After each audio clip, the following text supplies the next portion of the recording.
Kembali lagi di channel Go Like Trick. Di video kali ini aku akan berbagi tutorial, yaitu cara mengatasi kursor laptop yang hilang atau tidak muncul. Jadi untuk mengatasi ini caranya sangat mudah. Jadi silahkan ikuti tutorial ini, jangan di skip-skip agar nantinya tutorial ini bisa berhasil. Jadi karena kondisi laptop kita kursornya tidak muncul, tentu agar kita nanti bisa berpindah-pindah ke menu-menu atau tools yang akan kita gunakan, kita harus menggunakan keyboard. Jadi silakan diperhatikan agar kalian bisa mengikutinya. Nah, jadi pertama yang harus kita akses adalah device manager. Nah, karena kita tidak bisa mengarahkan kursor, jadi kalian tinggal tekan di keyboard kalian, yaitu tombol logo Windows dan X secara bersamaan. Logo Windows dan X, dan kemudian di sini nanti akan muncul beberapa menu, ada install apps, ada mobility center, power option, dan seterusnya. Jadi karena kita akan membuka device manager, maka kita arahkan ke device manager. Nah, di sini sudah kita arahkan ke device manager dan kemudian kita enter. Maka otomatis kita akan masuk pada device manager. Setelah device manager terbuka, selanjutnya kita tekan tombol Fn dan F10. Fn dan F10. Nah, sekarang sudah aktif di menu file. Kalian pindah pada action dengan cara tekan yaitu tombol navigasi kanan pada keyboard laptop kalian untuk berpindah. Nah, sekarang sudah aktif di tab action, kemudian kalian enter. Dan di sini ada beberapa pilihan, ada add driver, ada scan for hardware change, dan seterusnya. Jadi di sini tekan yaitu navigasi bawah untuk memilih yaitu scan for hardware change. Nah, tombol navigasi bawah seperti ini. Kemudian kita enter.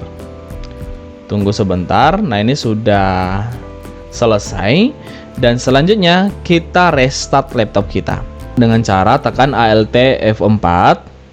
Alt F4 di keyboard, tekan, dan kemudian akan tertutup beberapa aplikasi yang sedang terbuka. Tekan lagi Alt F4, dan di sini akan muncul yaitu shutdown Windows, dan di sini klik navigasi bawah untuk berpindah ke restart.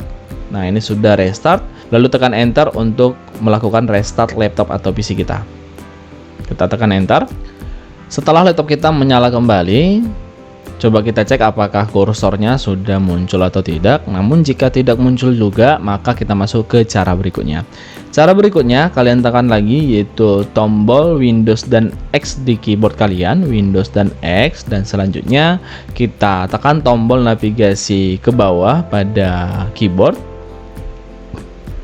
dan kita arahkan ke device manager, dan selanjutnya tekan enter untuk membukanya. Nah, sekarang sudah masuk pada device manager. Sekarang tekan tombol tab sekali, kemudian untuk berpindah ke bawah kita tekan yaitu tombol navigasi ke bawah dan arahkan ke Mice on Another Pointing Device. Nah, kita tekan tombol navigasi ke bawah seperti ini.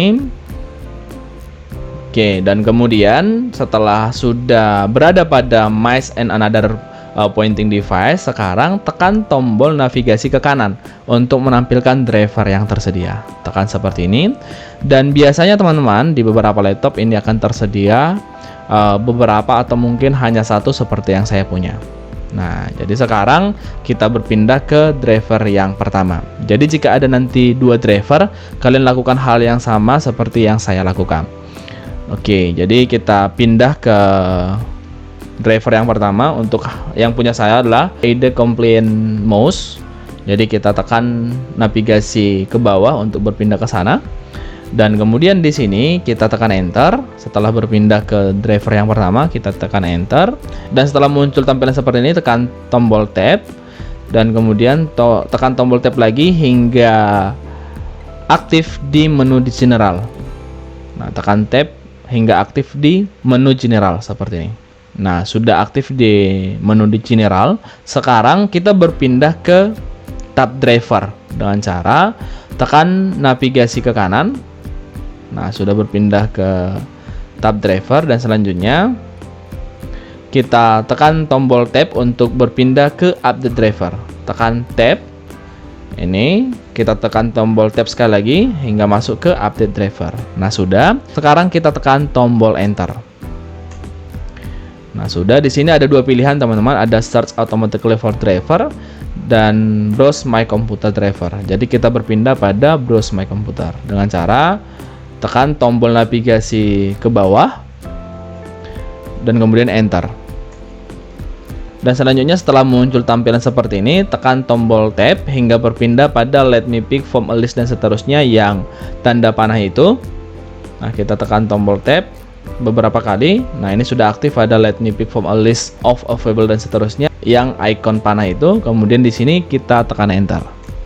Kemudian setelah tampil seperti ini, silakan sesuaikan dengan driver yang akan kalian update.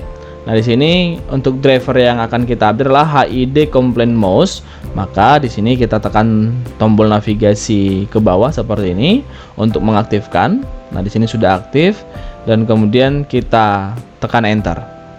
Jadi sesuaikan dengan driver yang akan kalian update.